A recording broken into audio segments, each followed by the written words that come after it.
Hey there, everyone. That sexy nerd is back again, and we're watching more. Well, we're watching something kind of new, but not really. But it's just another Invincible review. Now I am a big fan of Steve or Steve Reviews. And it's this British guy who does it. I love his stuff.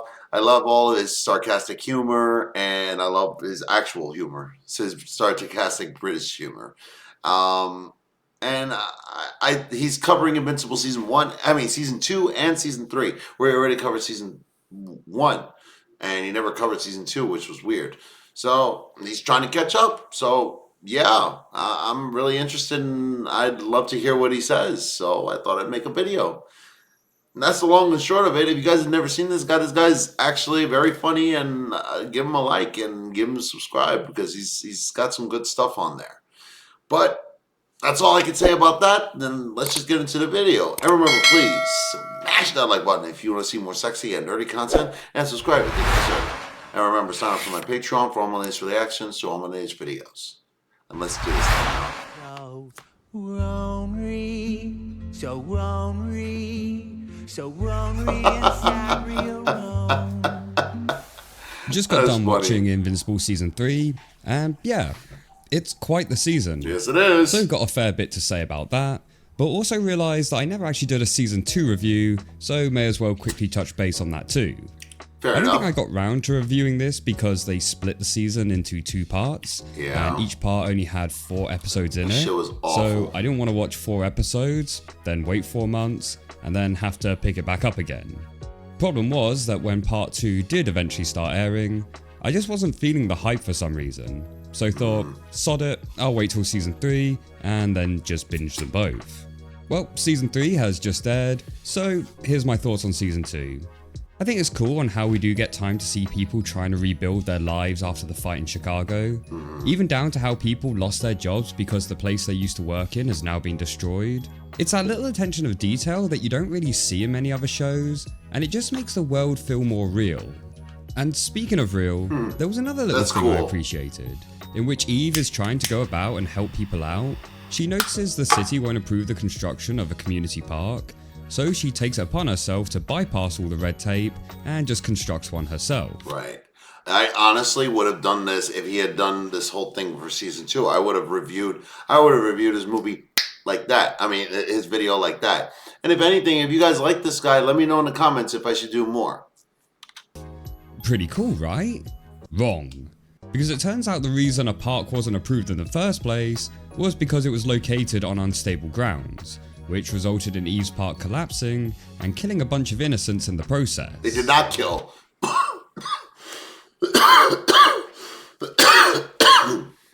No, the father specifically said that that no one was hurt and everything. Yeah, that I think they were just referred to in that picture as just, people who were affected or injured by it. But also, I want to know why the hell it was so bad for the city to tell that to the people, because why weren't the people aware of that? Because these people didn't let them know that this was being built on unstable ground, or that this was unstable ground. And the lady in the picture, she actually did say, I've been trying to get them to do this for months. And I'm like, why couldn't they explain to her that the ground is unstable? Could have been a very easy fix, and I'm sure they would have understood. But what red? It makes no sense to me. I like that. Not the killing of innocents, And fuck but the her fact that dad. it shows us that not everything is as simple as it appears, and that the real world does have complexity and nuance to it. It does. And these are some themes that will get explored further as the show goes on. I liked how we got much more focus on the side characters in this season. In season 1, the Omni-Man plot was kind of the center stage, but here we get to explore Debbie grieving over the loss of her husband, Donald having an existential crisis about his very existence, Rex actually becomes far more likable as his character begins to mature from just jockey douchebag, and we get more insight into Alan and what his mission is. I liked Mark seeing Omni-Man again. I didn't expect it to happen so soon, but I do like how it creates this moral conflict for him, as he clearly misses his dad, and it seems like his dad has changed his ways, but at the same time, he did kill thousands of innocent people and abandoned everyone. And that not only puts Mark into a moral dilemma, but also us, the audience. And this is something the show is really good at doing, putting the decision over to the audience as to who is right or wrong. And this will only get better as we go into season 3. Yes, it does. Plus, I also really liked it when they teamed up to fight. Yeah, it's the best episode of the show of this season. Great stuff. Amber, who was by far the biggest issue in season 1, is so much more likable in season 2. Her snarky attitude is practically gone, and she's so much more empathetic to Mark's duty as a superhero. But hear me out. I think they may have dialed her back a little too much. What? To the point that she actually starts I remember that. Beast Wars. And Fuck yeah. Mark disappears for months into outer space. He gets back. 2 months. He's like, oh yeah, sorry I was gone for so long. And she's just like, oh yeah, it's totally cool. I mean, my granddad died and I had to grieve by myself whilst also making excuses for your absence. But no, it's totally cool. I get it. Grandpa died. I didn't take it too well. You know, people asked where you were. Having to lie about it wasn't awesome. It's okay. I mean, you can be a little upset if you want, Amber. Even in season 3, when she finds out that Mark and Eve had started dating, she's just like, yeah, I thought you guys would make a good couple. Honestly, I always wondered if you two would get together after we broke up. Amber, that was 2 former friends who began dating in a relatively short period after you guys split. You can be a little conflicted about that. It's almost like she's in full-on PR mode. Like, just smile for the camera, Amber. You can stab their voodoo dolls when you get home. My negatives with this season are that I didn't really care for the relationship dramas, both with Mark and Amber, and Rudy and Monster Girl. I feel like that's not with Rudy and Monster Girl, but I feel like that's the point with Mark and Amber. They're not meant to be together. Mark and Eve, on the other hand, like, look at how happy everybody is that they're together. Oh my God. Like, it's like everybody's like, oh my God, my dreams have come true. If you guys watch Alex Hefner, you'll know what I'm talking about. They felt like they were dragging on a bit too much with not really very much happening. And I would have rather more screen time dedicated to the more interesting side plots. So there are like also a lot of plots going on in this season. Season 1 was relatively simple, as the main focus was on Omni-Man and why he murdered the other Guardians. But in Season 2, it's not quite as focused. We start off with the multi-dimensional plot, which is kind of forgotten about in the mid-season, and doesn't come back in focus again until the very end. But the big elephant I want to address in the room is the quality of animation, as I really do think it's stepped down since Season 1. You're absolutely right. Yeah, Season 1 had its moments where the animation looked a bit limited, but overall it was still pretty decent. Yeah. Season 2 and even Season 3 seem to have less shading, less movement, and I kind of think the team were aware of this, as we get this very meta commentary in Season 2. Animation takes a long time. You ever notice that sometimes whoever's speaking has their mouth off camera so you never see their lips moving? Other times we'll do a wide shot and slowly pan across it. It looks like it's animated, but it's so far away, you don't notice. Nothing's moving. But sometimes the artists get carried away and it kind of looks like a different show. Oh, I can't imagine how much work it must be for those fight scenes. Yeah, those take a while, but we cut corners in other places to make it manageable. But the thing is, I don't even think the action scenes are that great. Yeah, they definitely step up the animation for these particular scenes, but it still doesn't feel quite on par as to the action scenes in Season 1. When Season 1 did its bigger budget scenes, they felt epic. Yeah, they did. Whereas here, yeah, they're good, but I just can't help but feel they could have been even better. Yeah, like, even the fight scene between Mark, Omni-Man, and the Viltrumites, that should have been a big action climatic scene. It is! But the animation is still feeling below par. I think there were, like, it kind of also, like, felt to me like they were trying to capture the actual, like, movement and whatever of the comics since they had the lower animation, but I never really noticed that. It never really bothered me. Like, at least not in Season 2. I mean, even in Season 3, like, yeah, I complained a little bit, but there's not that much too bad about the animation. It could always have been worse, but I don't know. I'm never satisfied. I know. Look at this scene from the final episode in season 3. This is meant to be Mark slowly descending into a violent mess. He is desperate, at breaking point, yet the animation just loses that feeling entirely, as it is distractingly bad at how they keep repeating the same frames over and over, making these intense emotional moments almost look comical. And the flatness of it all makes it feel like the punches are having no impact, especially when you compare it to the final fight scene in season 1.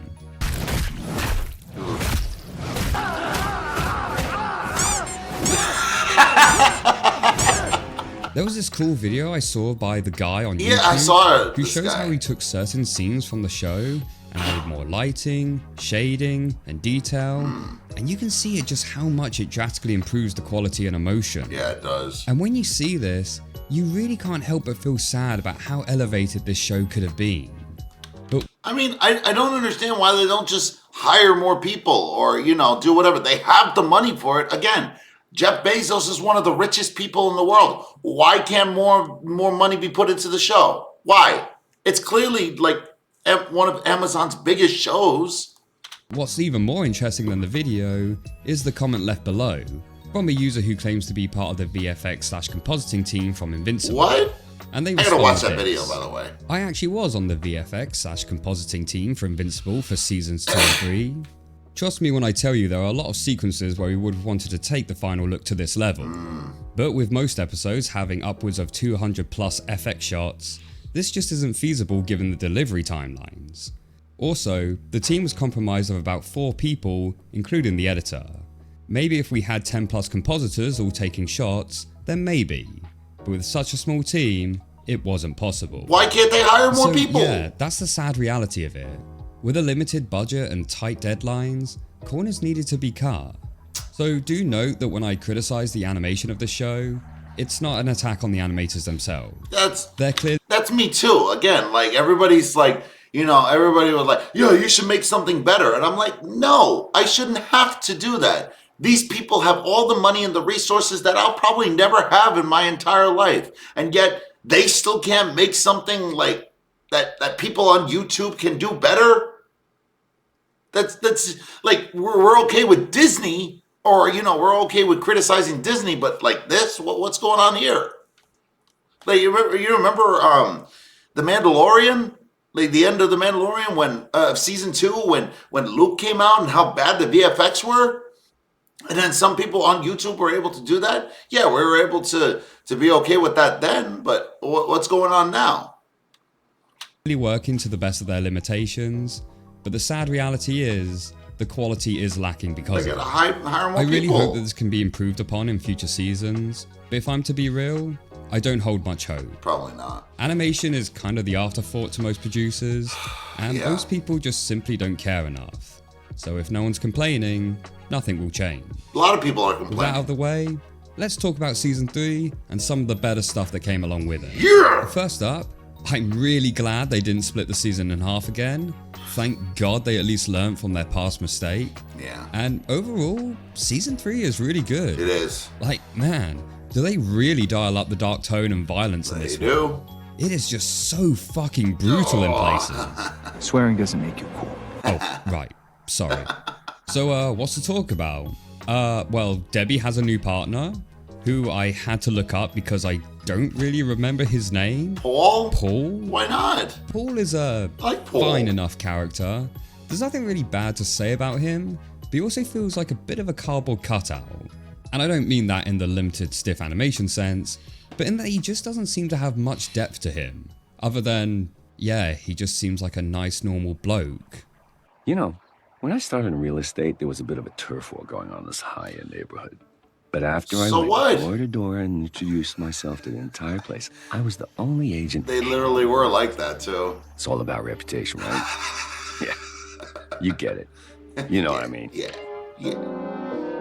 I guess that maybe that is the intention here, having this super average guy come into a household where his partner was married to Omni-Man, her children have superpowers, and one of them isn't human at all.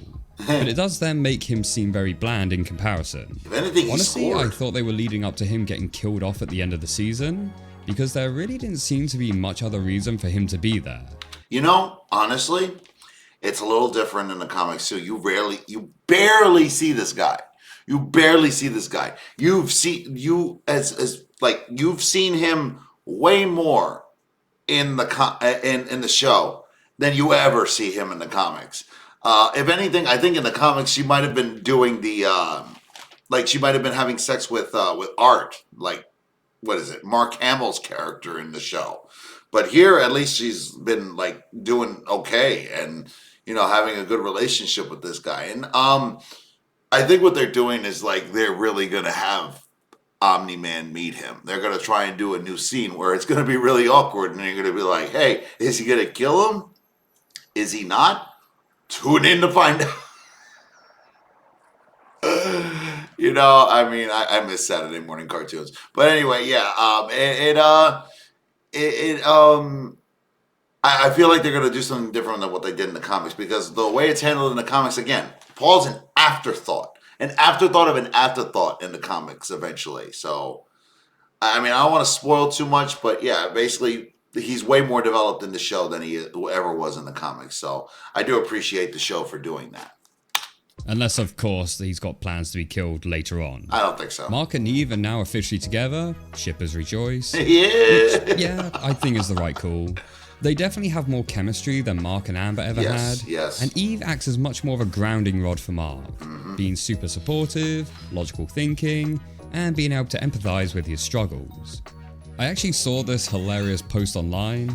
I don't know if this guy is trolling or is just your average Invincible fan. Wait, when I saw this scene in the last episode of Invincible, I felt an envy I couldn't control. Seeing such a beautiful woman with that gaze, wanting to feel the whole being of someone like Mark, filled me with rage. I deserve someone like that too. Someone who looks at me with those eyes and wants to give me all the love possible.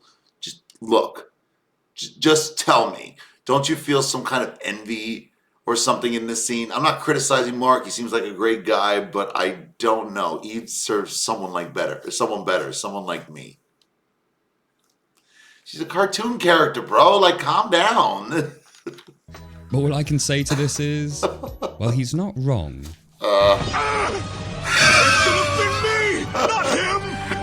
It's not fair! And you know what? Mark probably does deserve Eve. I love you. Because he gets it hard this season. Yes. From getting his brain fried by Cecil, to being blamed for the Chicago incident. Yes. Being blamed He's by a future invincible. immortal for abandoning Earth.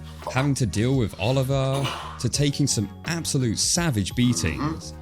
Yeah, And yet people still want to make fun of him in like so many videos. Like everybody shits all over Mark. I'm like, guys, appreciate the struggle, man. He has taken so many beatings, man. Like, isn't there like a little bit of respect? He's still come out on top. just can't seem to catch a break in this one. Nope. But hey, at least he gets to have a new suit design. And you know what? I quite like it. I guess that the black and blue was to represent a more serious tone, but then I saw something which blew my mind. Now, unfortunately, I can't take credit for this, as this is something that was posted on the Invincible subreddit. Oh, really? But one user noted that the colors of Mark's new suit are the inverse of Omni-Man's suit. What?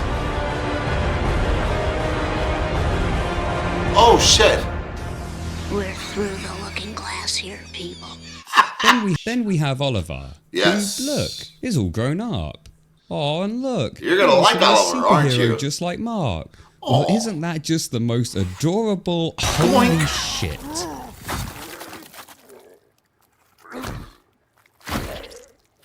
Yeah, Oliver is certainly starting to get some character development too. He starts to show hints of Omni-Man within him, like at how he sees himself as above those who don't have superpowers, how bad guys don't necessarily deserve to live, and at how everyone should forgive Omni-Man, as logically speaking, the good that he did and all the lives that he saved outweighs the lives that he took in Chicago. Fuck off. But what I like it about really this doesn't. is that the show once again leaves it down to the audience to decide for themselves. They could have just You know why? You know, I think I just figured it out. It was all a lie for Omni-Man. He didn't do it out of the goodness of his heart. He did it to put on a show.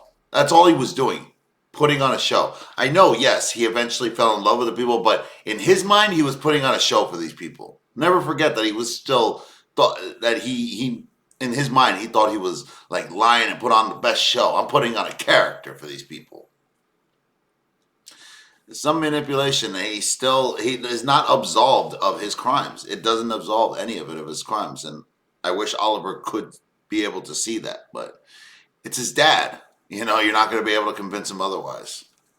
Portrayed Oliver as straight up evil to make it easier to distinguish who was right and wrong in this argument, but they don't.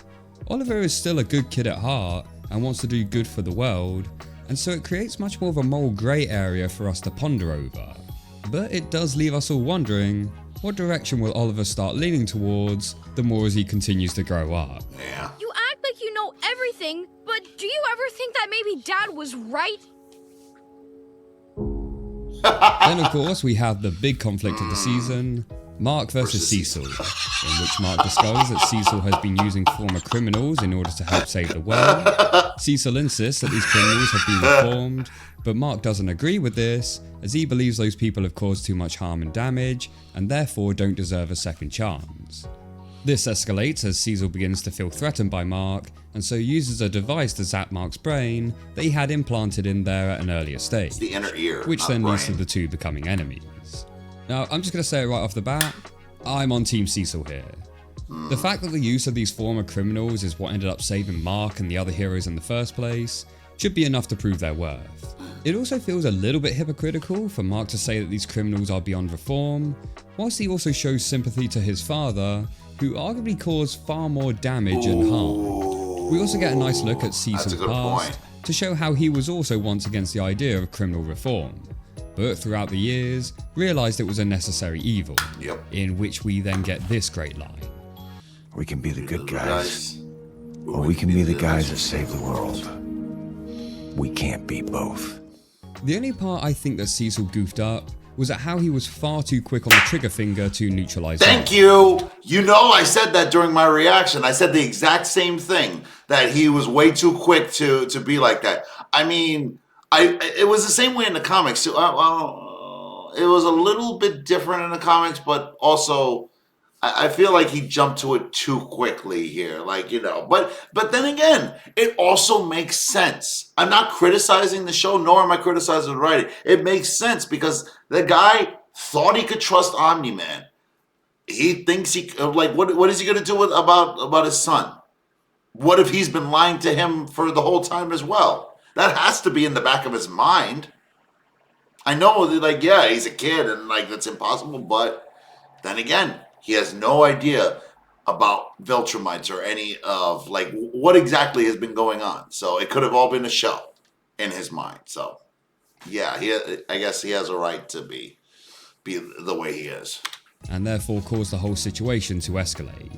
Think perhaps that if he had just had a bit more of a discussion with Mark, then the situation could have been avoided. Right. But I must admit, I do like this line that he gave to throw some shade at Mark a little later on. I'm just here to clean up your brother's mess. Wait, it looks like you've been trying to hammer the family business. Right. Yeah, Cecil is probably my favourite character in this series so far. Yes. One character I wasn't such a big fan of, though, was Scott. Really? He's introduced this season as one of the Defense Force scientists who wants revenge on Invincible as he blames him for the death of his sister and niece, who we briefly saw get killed during the Chicago fight in Season 1. Wait, that's his sister? Oh, okay, sure. Scott, along with the help of his wife, manages to create a superpower suit from the tech he stole at work, and so now wants to lure Invincible out so that he can get his revenge. It could be his adopted sister, by the way, weirdo. I want justice! I want Invincible! Here at Gamefly, we've been innovating video game rentals since 2002. Our Game Lock feature... I think Scott's character is interesting, as now it puts Mark in the position of being the criminal who doesn't deserve reform, but I just don't think his character was handled very well. What? At first, I was kind of empathetic to Scott, as from his perspective, it was mutual damage seeing Invincible and Omni-Man fight in the city, and it is shown that before he created his super suit, He did try the legal system in order to bring Invincible to justice, and initially just wanted him to stand trial. But when I started to lose empathy for him is when he later sees footage of Omni-Man holding Invincible in front of a moving I said the train, same thing! whilst Invincible is clearly struggling to get free. I said the same thing. Yet he still blames him. So at this point I'm like, yeah, guy's a moron. Yeah. And even after his rage leads to him moron. accidentally killing his wife and child, he still blames Invincible. As Eve rightfully put it, You need help. You need help. I also don't think it's helped that Scott is voiced by Aaron Paul. Don't get me wrong, What's I like wrong? Aaron Paul as an actor, but he really doesn't have much vocal range when it comes to his characters. Oh, whatever. So after seeing Breaking Bad and BoJack Horseman, yeah, they all just kind of sound the same to me. You had him still off of me, and all for that asshole Mr. White. You can't keep doing shitty things and then feel bad about yourself like that makes it okay. I want the truth. I want justice. Even when Scott was screaming and wailing revenge on Invincible, I was just sat there waiting for the line. You can't keep getting away with it. Rex, I did that too. really like this season. Yeah? It was good to see his character arc go from total douche to actually matured. He really got the Steve treatment Yeah, from Stranger yes, he Things, did. where you hate him in season 1, and then by season 3, you're absolutely rooting for his ass. Well, to be fair, I liked Steve in season 1. Like, he really didn't do too much bad, you know? I mean, and honestly, he kind of redeemed himself like I think the very last episode of the show. And actually, he was starting to redeem himself when he was painting over the mess that he had made. And it was pretty good, you know? It was pretty well done. You know, and I love the way they handled that. I've always kind of liked Steve. But with how far he had come, and with just how well he was developing his relationship with Shrinking Ray, yeah, you knew something was gonna have to go wrong. Though I will admit, I thought it was gonna be Shrinking Ray that ended up getting killed off, and not Rex. I know. So, yeah, that was a bit of a gut punch. Yes, it was. The entire goddamn skeleton. Dickhead. So sad. I love the scenes with Alan and Omni-Man. Oh, really? Even though it was quite a minor It was part so of the good. season, it was still cool to see their friendship Really slowly good part start of the to form. season. And I love the fight scene with them and the other Viltrumites. That double fisting at the end was absolute chef's kiss. Double fisting. And speaking of which, it was really awesome to see Battle Beast return. Yeah! I really liked him in season 1. His pure lust for combat and violence, like he doesn't give a shit about morals, politics, or who you are. He just wants to fight someone tough. He is purely in it for the sport, to the point if he actually has an opponent beat, he won't finish the fight, and will just be like, okay, I'm bored. Later, bitches. He kind of reminds me a bit of Goku from Dragon Ball Z, only, you know, with a bit more crazed lust for blood. I find Kate and Immortal are really having a He's just off by a little bit. competition on who can be the least likable character. Immortal just seems to come across as a whiny douche. And then there's Kate saying that she's been through worse than Rex and Shrink Ray. Okay, yeah. I'm going to mention that right now. I give Immortal a lot of slack because he's he's so damn old and he's suffered so damn much and he's gone through so much and he's died in really gruesome ways. And yes, Kate has too, but fuck her, especially this season, especially for what she said. I even made a short about that. And go check it out in the comments. I mean, check it out in the videos after this. Because, like, seriously, she's full of shit. Don't lecture me, Ray. I went through just as much as you and Rex. Bullshit! More even. Shrink Ray, who was eaten alive, and then crushed inside the guy's body as she desperately tried to escape from within. Yeah. Or Rex, who was gouged, had his arm bitten off, and was then shot in the head. Multiple times he was gouged, by the way. Multiple times. You saw him. He was getting, like, thrown around, like, like, goddamn. And got shot in the head. And sure, Kate took her fair share of a beating too. Yes. But I don't think this is exactly a pissing contest at this point. It's not. And the worst part is when she says this line. Stop acting like you're the only one who almost died. I had just as close a call as you did. No, you did not. See, Ray and Rex actually almost died in this case. But Kate admits that she had a backup clone tucked safely away the entire time just for emergencies. How did you survive? I always keep a copy for safekeeping. So that means you were never in any danger to fucking begin with. She was never in any real danger of dying at all. This level of self-righteousness and professional victimhood is getting on She-Hulk levels of cringe. Oh, fuck off. So I'm an expert at controlling my anger because I do it infinitely more than you. Though luckily cringe doesn't seem to run too far in the family, as I do quite like Multiple. That scene of him using his clones to force his way out of a prison cell was pretty metal. I'm not sure if him hiding in a small gap in the ceiling would have prevented him from getting squashed, but I'm really not much of a physicist, so if anyone is, do feel free to let me know in the comments. And finally, I just want to talk about the last 2 episodes in particular, because damn, they're really they good. Something.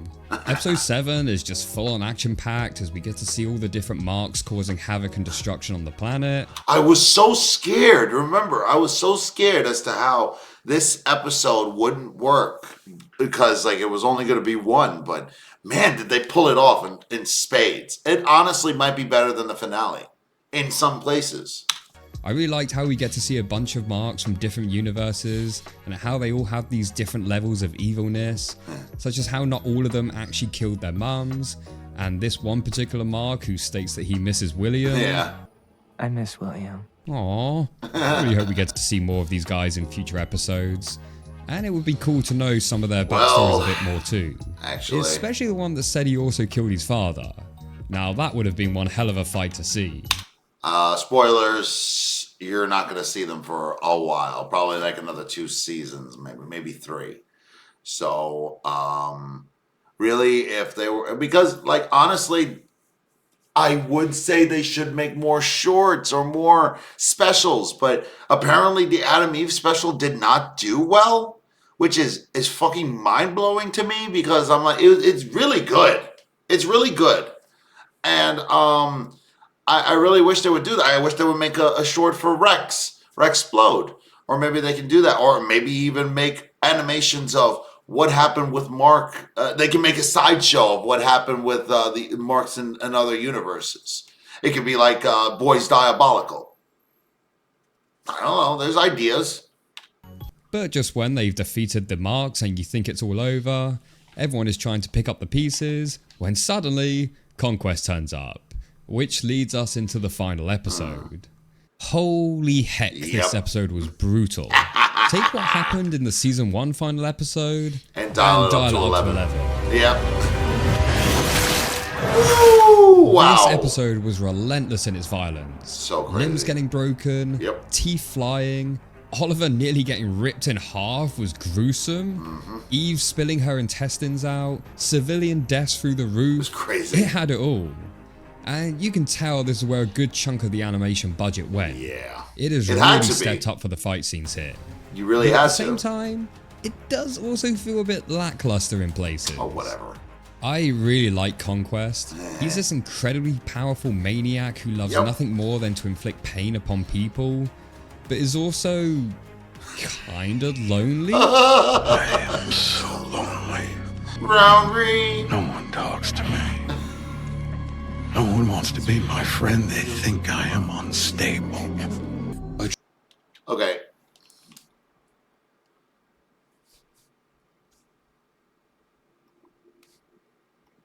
Empower your students to be more authentic, impactful writers with Grammarly's comprehensive AI writing assistance.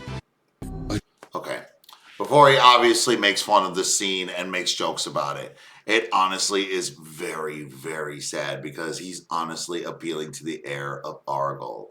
That's all I'm saying about that. But anybody who knows anything about the comics and didn't think of that possibility, there you go. He's appealing to the heir of Argyle. Try on women's panties at JCPenney. What? I take a little piss in them. Then I put them back on the rack to dry. Okay. I just really hope at some point in the series we get a battle between this guy and Battle Beast. Oh, well. This episode really had what a fun...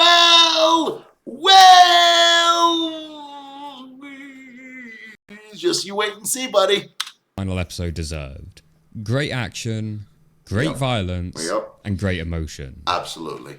Only thing that felt a Perfection. bit off was later at Rex's funeral, where Rudy gets up on the podium and announces that he will now be changing his name to Rex? Yeah. I am changing my name from Rudy to Rex. And there's a story reason behind that. We're going to revisit that issue in a while, but it's going to take a while, but we will revisit that issue. Seems a little disrespectful. Like right at the guy's funeral, as people are just putting Rex into the ground, you come out and say, oh, now I'll be Rex. And everyone thinks that's super wholesome for some reason. I will also start banging his girlfriend. There were some other little issues I had with the season. One being with the amount of villain fake-out deaths we're getting. What? Both with They're gonna Armstrong come back. actually being killed by Mark, and the Asian boss guy somehow surviving. It just Yeah. kind of lessens the impact crazy. and makes you constantly question if anyone is actually going to stay dead in this. Oh, that's how it happens in the comics. blasted, isn't anybody in this dadgum cemetery dead? I didn't want to cause a fuss, but now that you mention it... And another one was that I didn't really like the fourth wall narration that occurs. They do this in one episode in season 2, and for episode 4 in season 3. And so, dear audience, we once again turn our attention elsewhere. I don't know if this was done in the comic and they're just trying to replicate that. And I get it, fourth wall breaks can be funny if done right, but here it just kind of comes out of nowhere, feels a little out of place, and just takes you out of the episode. These shackles cannot hold him. I don't. These walls cannot hold him. I don't agree. This prison cannot hold him. But You have weird hang-ups. overall, still really enjoying Invincible. Looking forward to season 4. Yes, I am too. And until the next one, guys. Hell yeah. Take care. Great episode, like just as great as I thought it was going to be. Now, yeah, I know I put some minor spoilers in there, but you guys are either gonna have to read the comics or wait for the show to finish up. So that's all I'll say, because like I'm not gonna do. If I keep talking, I'm gonna spoil the show. So please smash that like button if you want to see more sexy and nerdy content, and subscribe if think I deserve it. And remember, sign up for my Patreon if you want more latest reactions. If you want my latest reactions to all my latest videos. And I'll see you on the next episode.